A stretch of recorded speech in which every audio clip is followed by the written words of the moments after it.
माझ्याकडे मी सगळे त्या फाईल आणल्यात आणि याच्यामध्ये वैभव खेडेकर ते जे नगराध्यक्ष होते त्यांची अनेक प्रकरणं मी बाहेर काढली.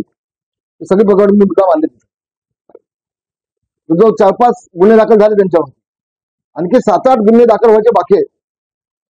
फक्त राजसाहेब ठाकरे मला फोन केला, रामदासजी थांबवा, आता बस झालं, आपलाच आहे तो, म्हणून मी थांबवलं.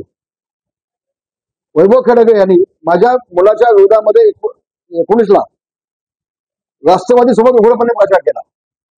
कुठलीही मनसेची आणि राष्ट्रवादी युती नसताना मागच्या 5-6 वर्षामध्ये माझ्या विरोधामध्ये पत्रकार परिषद घेणं, कुठल्या तरी क्लिप काढणं, मग ते पत्रकार परिषदेमध्ये घेऊन दाखवणं, मग ते अनिल परबला सोबत घेणं. आता अनिल परबचे आणि राज ठाकरेची तर युती नाही ना. मग तरी देखील संजय कदम, अनिल परब, वैभव खेडेकर हे अनेक वेळा एकत्रित राहतात. उद्देश फक्त एवढाच, रामदास कदमांनी त्यांच्या मुलाला खेडमधून संपवलं. माझ्या मुळावर जर उठला असेल तर तुला मी सोडेल का? मनसे म्हणून नाही, कारण राज ठाकरेकडे वैभव खेडेकरला घेऊन आमचा क्रमच आहे. मीच त्याला जिल्हा म्हणून केला होता. म्हणून सगळी प्रकरण आपण तपासून घ्या. सगळे मी आणले तिथं. त्यावेळेला उद्धव ठाकरेंनी एकनाथ शिंदेला सांगितलं होतं की वैभव खेडेकरला अपक्ष करायचं नाही.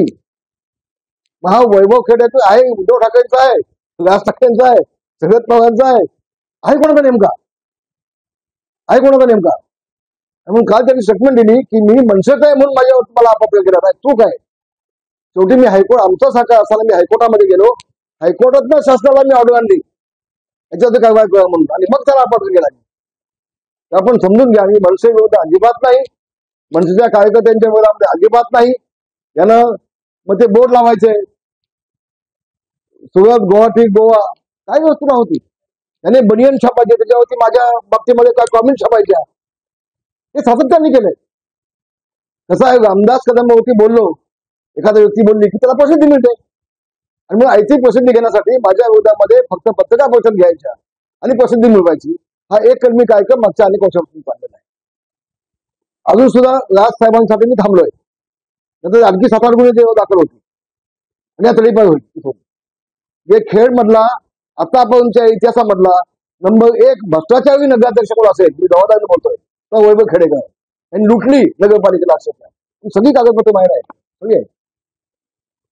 आणि तेवढ्यासाठी त्यांनी जी पत्रकार परिषद घेतली पाहिली मुंबईला, मला आश्चर्य वाटलं. म्हणजे चौघाच्याच उलटे बोंबा.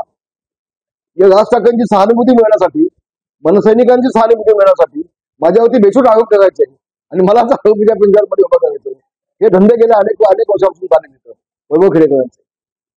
आणि म्हणून आता युती असताना देखील तटकरचं काम करतात की नाही देऊ देतात.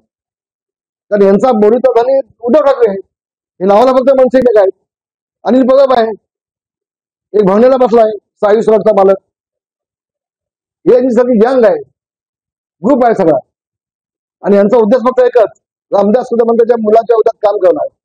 मी एवढं सांगतो, यांच्या संभव पिढ्याखाली उतरल्या तर आमचं कोणी भाकर करू शकणार नाही, कारण जनता आमच्या सोबत आहे, विकास आमच्या माध्यमातून होतोय, आम्हाला कुठली काळजी नाही. धन्यवाद. जय महाराष्ट्र.